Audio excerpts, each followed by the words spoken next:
Welcome to Everyday English. Today's video is about AI. Let us know how you use AI down below in the comments.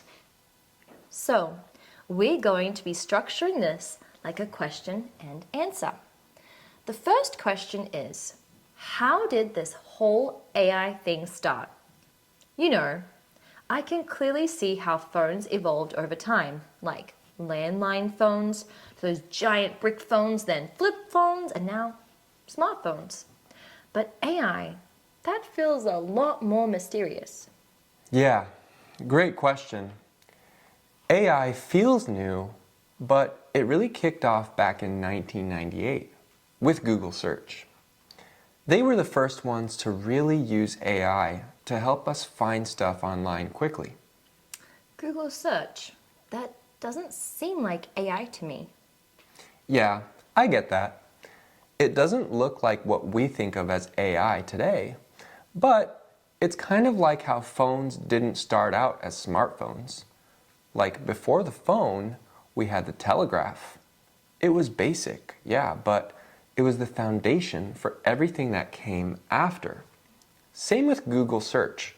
It was the beginning of using algorithms to process massive amounts of data. It may not have looked like AI, but it laid the groundwork for everything we have now. So Google basically started the whole AI thing? Pretty much. After Google, Amazon started using AI to suggest products we might like. Yep, they're good at that. I mean, Alex and I will be talking about something, and boom, there it is, right on the front page the next time we go on Amazon. Yeah. What were we talking about the other day that Amazon suggested us? Well, I think we were talking about buying a dog or something. And all of a sudden, Amazon is showing us all these dog toys on the front page. Right. So then, YouTube kind of did the same thing around 2008 with video recommendations, which is probably how you found this video you're watching right now. Then things like Siri showed up, right? Was that a big deal? Yeah. Siri coming out in 2011 made AI more personal. We started talking to our phones like they were people. Soon, Alexa and Google Assistant followed suit, making it normal to chat with robots at home. That still seems pretty basic though. When did AI really take off? Well, in 2016 and 17, things really started to pick up. Google developed AlphaGo, and that beat the world's best Go player. Go is an incredibly complicated game, so no one thought that AI could really win. It was making moves that humans had never seen before. Then, to all my chess lovers out there, in 2017, DeepMind by Google created AlphaZero, an AI that taught itself how to play chess completely from scratch. Before that, even the best chess engines could be beaten by human players using tricks or repetitive patterns.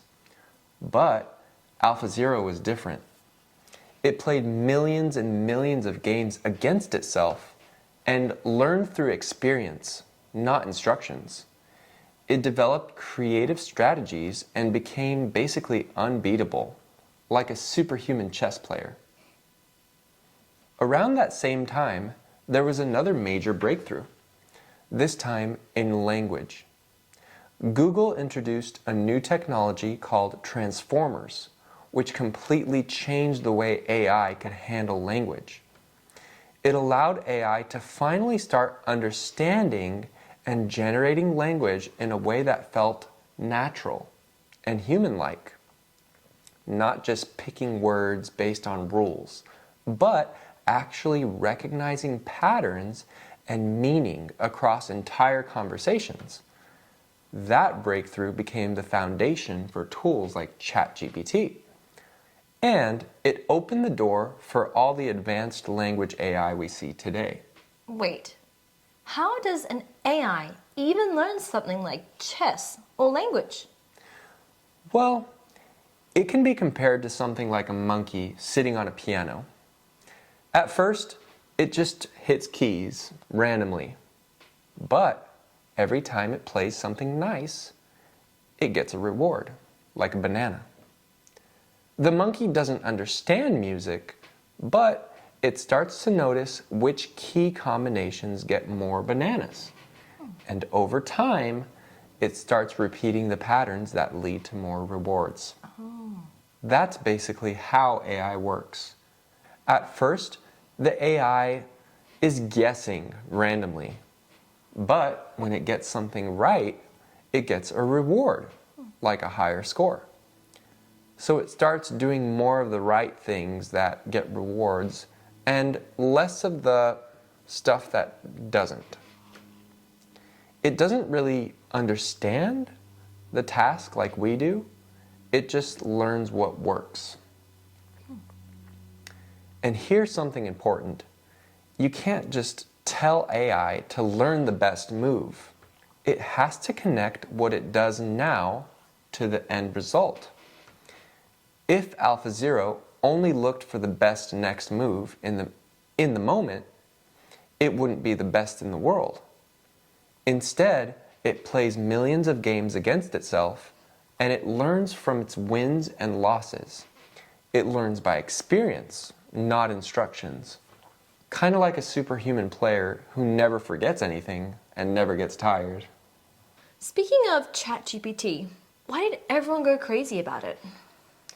Well, when ChatGPT launched in 2022, it gave everyone access to powerful AI that could understand context, answer questions, and even write essays. It made people realize just how much AI could do. And it started changing education, work, and everyday life practically overnight. And what's this Palantir thing you mentioned? How is that related? Well, Palantir, it takes AI even further by analyzing massive amounts of data. It finds patterns that humans might miss. Governments use it for security. Hospitals use it to improve patient care. And companies use it to handle complex problems like supply chains.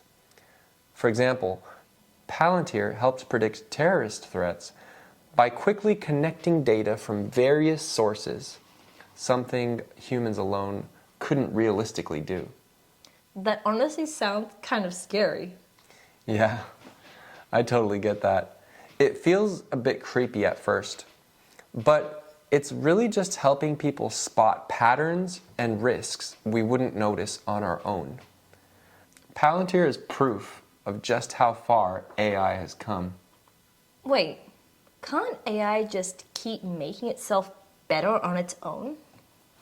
That's actually a really good question, and it sounds like something straight out of a sci-fi movie, right?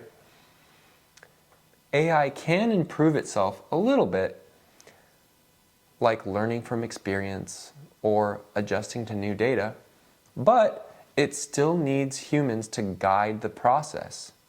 We have to choose what it learns, how it learns, and what it counts as good. It's not sitting there upgrading itself like a genius robot. Not yet, anyways. So, here's an interesting question. Could AI actually be dangerous to humans? It can be, depending on how it's used.